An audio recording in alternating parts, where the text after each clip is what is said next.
3 মাস অনাহারে থাকার পর খাবার জুটেছে মাত্র কয়েক ঘন্টা হলো। এখনো ধকল কাটিয়ে ওঠা সম্ভব হয়নি। তাই ভ্রমণ ও ক্ষুধার ক্লান্তি ভরা শরীরেই মুক্তির সন্ধানে এগিয়ে চলার চেষ্টা।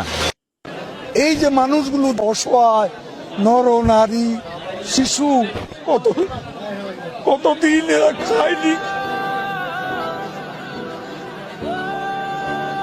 আমরা এসছি ওদের জন্য কিছু করতে।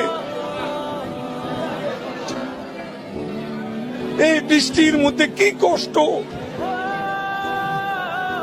কাল সারা 3 মাস অনাহারে থাকার পর খাবার জুটেছে মাত্র কয়েক ঘন্টা হলো। এখনো ধকল কাটিয়ে ওঠা সম্ভব হয়নি। তাই ভ্রমণ ও ক্ষুধার ক্লান্তি ভরা শরীরেই মুক্তির সন্ধানে এগিয়ে চলার চেষ্টা।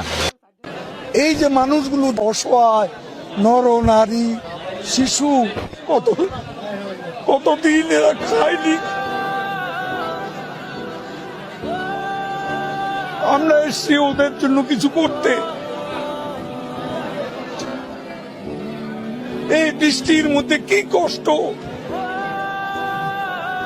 কাল সারা 3 মাস অনাহারে থাকার পর খাবার জুটেছে মাত্র কয়েক ঘন্টা হলো। এখনো ধকল কাটিয়ে ওঠা সম্ভব হয়নি। তাই ভ্রমণ ও ক্ষুধার ক্লান্তি ভরা শরীরেই মুক্তির সন্ধানে এগিয়ে চলার চেষ্টা।